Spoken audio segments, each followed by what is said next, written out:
La CEDEAO a très vite fait d'organiser des troupes, non content de l'embargo qu'elle a pu imposer au Niger, que ce soit surtout pour les produits pharmaceutiques. Elle s'est crue devoir de venir attaquer le Niger pour soi-disant replacer le président Bazoum sur son pouvoir. Ça vaut quand même que c'est une utopie. On ne peut pas, dans de telles circonstances, dire qu'il va falloir venir attaquer le Niger et replacer le président. Militairement, on sait que ce n'est pas possible. C'est du domaine du fantasme. Quand nous savons dans quelles conditions se trouve le président et qu'aujourd'hui, je ne sais pas si cette technologie existe pour pouvoir venir chercher le président Bazoum. Nous le disons haut et fort, à une seule condition. Si on force, peut-être c'est son cadavre qu'il faut chercher. Et si tel est l'objectif, peut-être que l'attaque pourrait être justifiée. Et si ce n'est pas le cas, je ne vois pas dans quelles conditions on pourrait revenir essayer de replacer le président Bazoum en selle.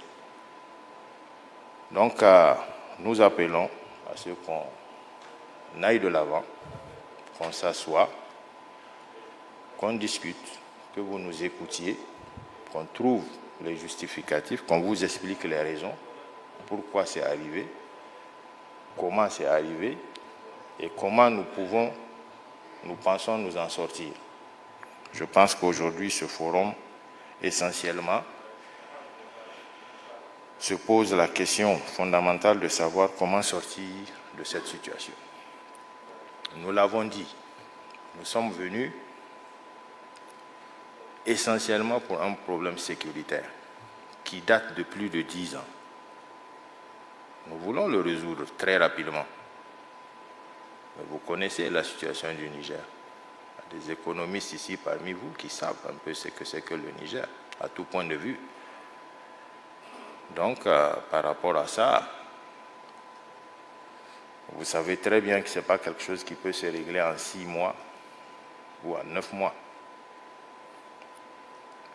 Si cela pouvait être possible, nous avons eu plus de 5000 partenaires français qui avaient été annoncés dans le Sahel depuis plus de 10 ans, qui ne sont pas arrivés à résoudre le problème. Et pourtant, qui connaît la capacité de la France?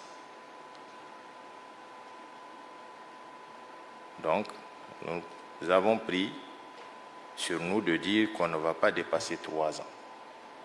On ne dépassera pas 3 ans. Et nous savons que c'est assez réaliste. C'est vous qui êtes les experts. Vous pouvez apprécier. Et aussi, même dans ce délai que nous avons pris, c'était de demander que le forum auquel nous allons appeler la population, le peuple nigérien, le forum inclusif, qui sera convoqué sous peu, pourra décider autrement. S'il décide que c'est moins de 3 ans, ce serait moins de 3 ans. Donc voilà ce que nous, on a dit concernant cette sortie de crise.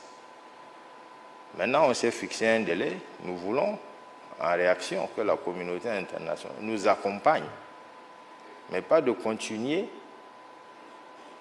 à imposer ces sanctions qui sont vraiment d'une autre nature sur le Niger.